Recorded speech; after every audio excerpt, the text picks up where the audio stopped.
On that note, ladies and gentlemen, we have now heard GERD share a global view. It is now time to get a local perspective on virtuality, and who better than Kantar to help us navigate through the local nuances on virtuality. This brings us to our final session of the day in partnership with Kantar. To conduct the same, please join me in welcoming Mr. Puneet Awasthi, Senior Director, Specialist Businesses Insights Division, Kantar. Welcome, sir.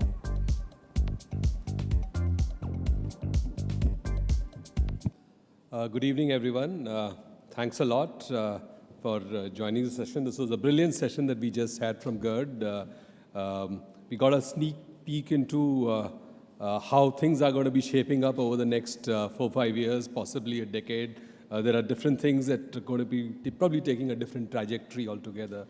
What I'm going to be talking to you about today is really something that GERD also touched about. There are multiple Indias that are kind of moving in terms of on the journey of adoption of the virtual space and its commercial applications as such very differently. And there are all those trends that are shaping the internet ecosystem. And for smart marketers, it is really important to understand each segment of the Indian spectrum as such, to therefore be able to reach out to them most appropriately given the stage of evolution that they are in currently and they are likely to be in the next 5 to 6 years.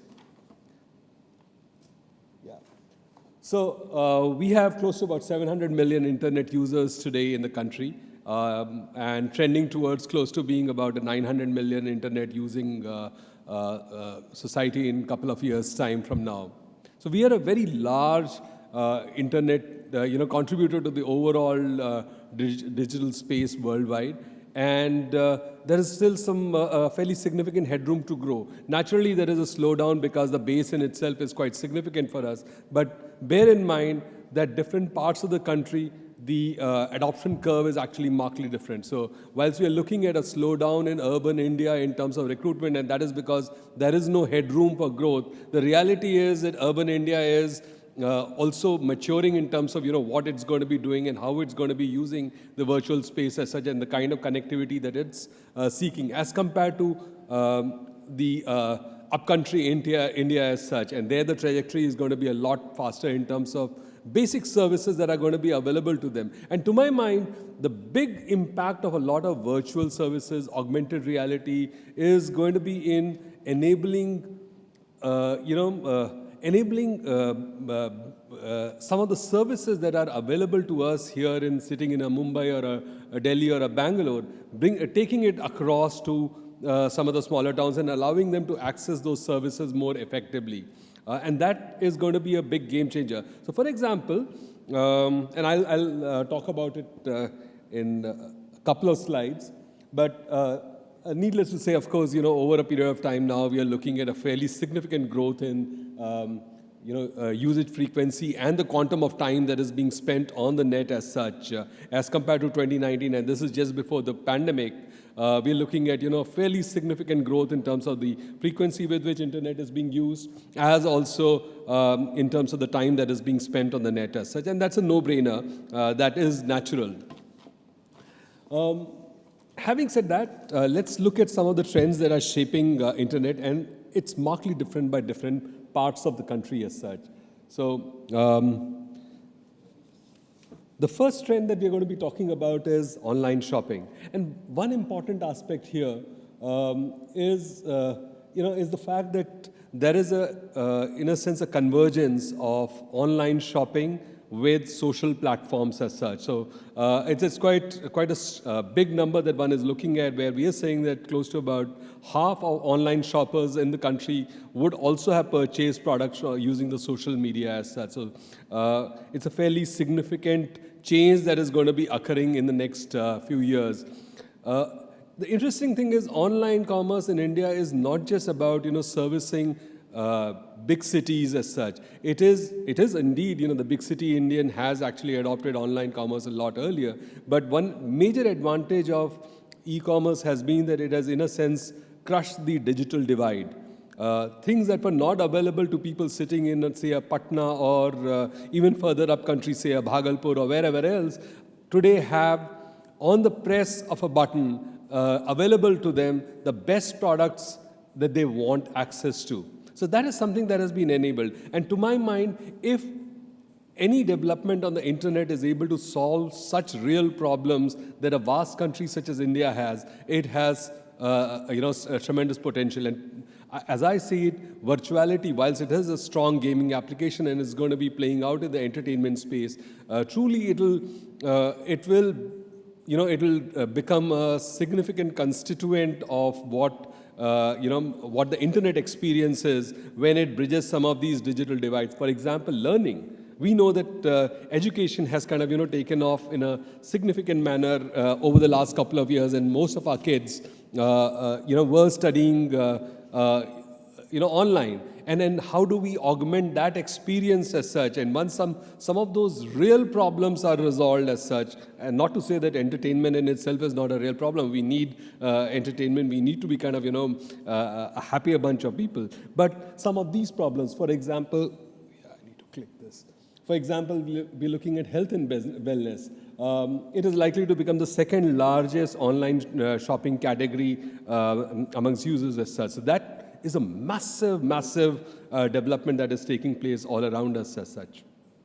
And it's not just going to be urban, it is going to be beyond that as well. And if truly the virtual world has to play out, it is one which has to kind of allow greater availability of resources, of services to people who are otherwise not getting it because of the fact that talent is concentrated in few pockets of the country. And that change is the change that internet really offers, and it has offered. It has grown over the last decade and a half because it has offered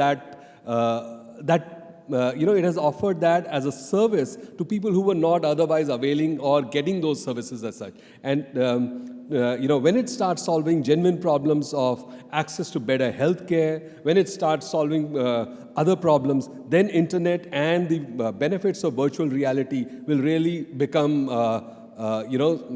value adding to the society and not just a gimmick.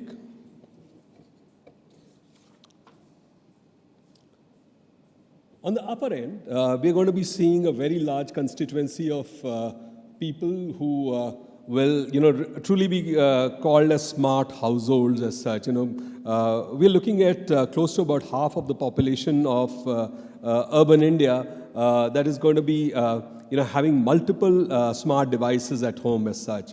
Of course, it's going to be driven very strongly by smart television, but we all know that, and we all see in our own respective spheres of influence that there are many more smart devices that are walking into our homes.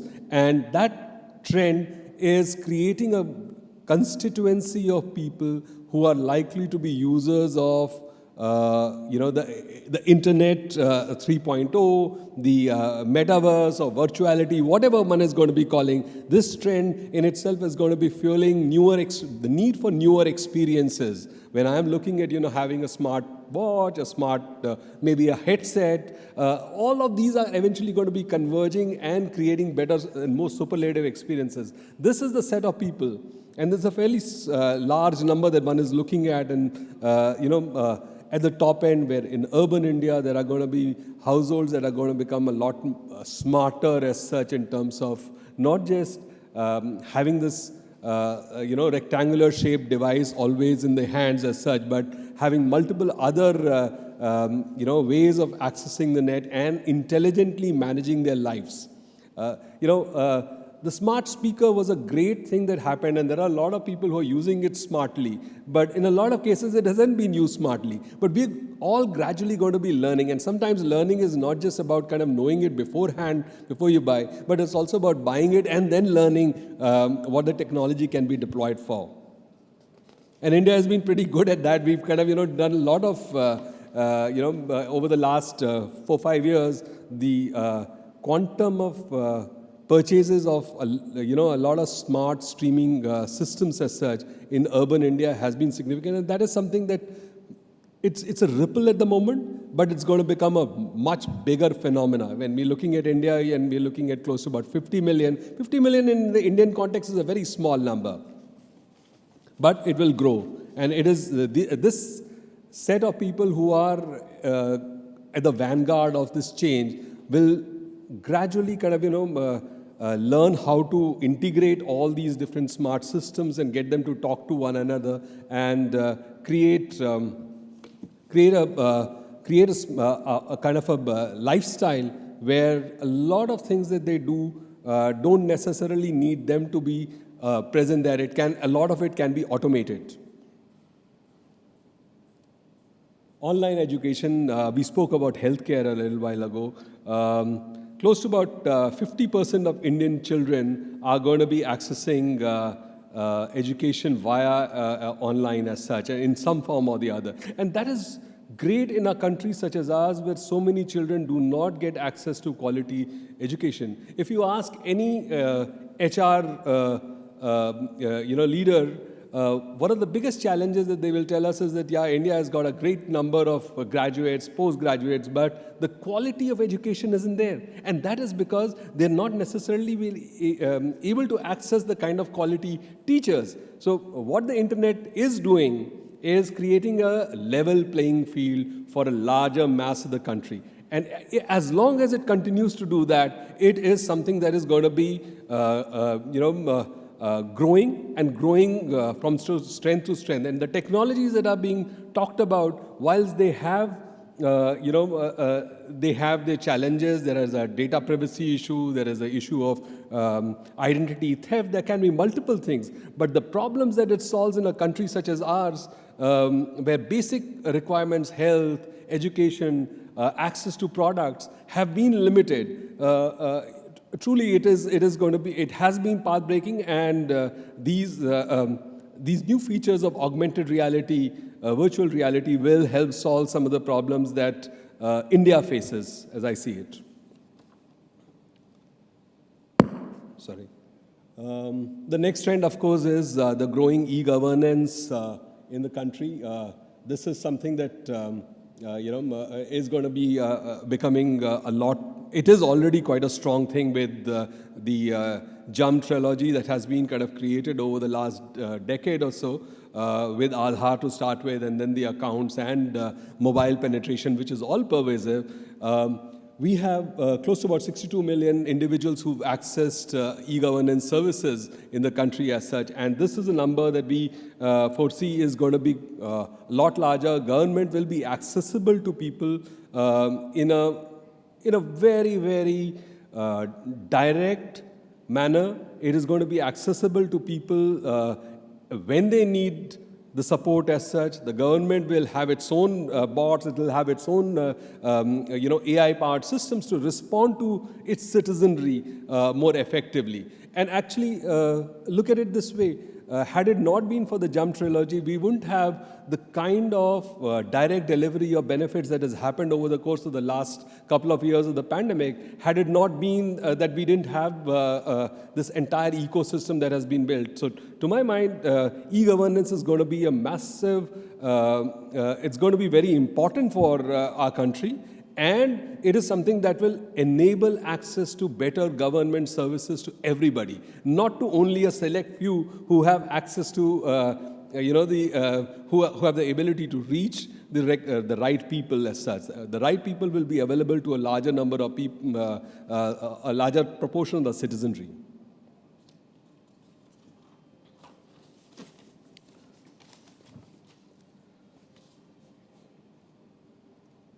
The sixth trend, this is very much incipient. It's very nascent at this point in time.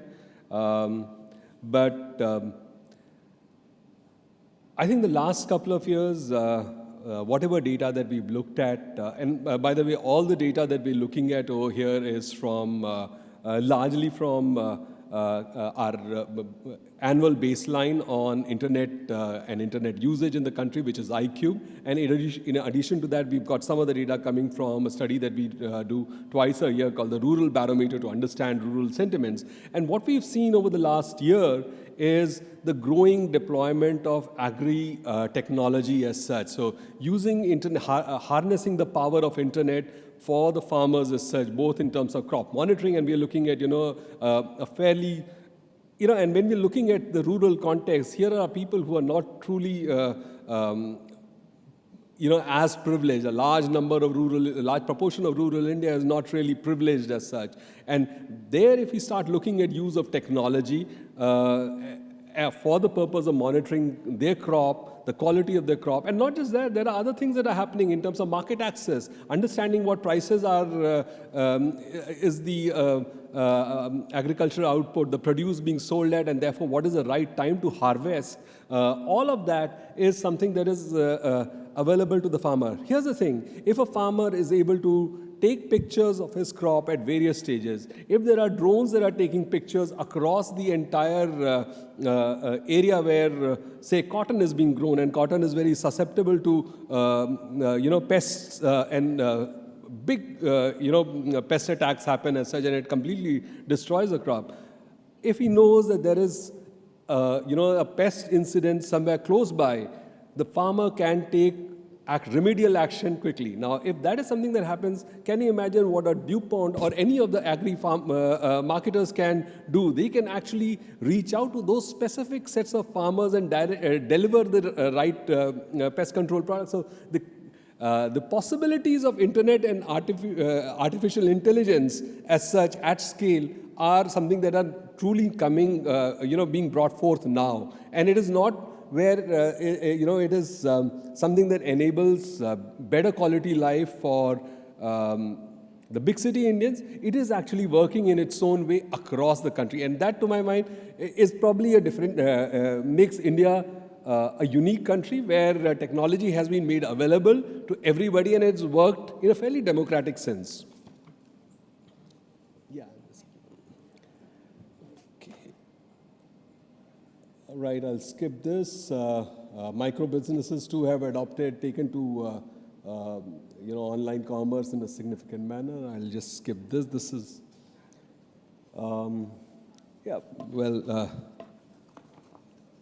we're expecting that 5G is going to be, driving, the next growth in internet in the country as such, and that's maybe another year and another couple of years. The ecosystem gets created, content gets created, platforms get created to enable better quality utilization of the bandwidth that is going to be created. Well, we've spoken about immersive technology. So these are, this is a space where there's going to be a lot of innovation. And the innovation, as I and as we in the organization see, it is not just about the innovations around entertainment, and it has tremendous value, which could be in the area of transforming the quality of e-commerce transactions, experience on e-commerce, transforming our social interactions as such in social media, allowing better virtual communication as such. So, for example, having virtual offices and enabling people to kind of interact with one another seamlessly, and that does add a certain degree of familiarity. It kind of takes us away from we've spoken about Zoom calls and, that have happened over the last couple of years, and as humans we've developed the capacity to communicate with one another over tens of thousands of years, where the spoken word is just one part of communication. Virtual reality, in a sense, enables, the quality of communication because it brings in body language as well. And of course, virtual reality, which is, education, to my mind, is a very functional element of virtual reality that we'll have to kind of, consider. And innovation in that space is going to be very important because it's going to add social value. So, well, it's very much early days for the metaverse in the country. There's a lot that has already happened within this year, and we expect that this is really the tip of the iceberg. There is a lot that's going to happen over the course of the next 3 to 5 years. We are all looking forward to it. It's going to be change. It's going to be positive change as we see it. Thank you very much.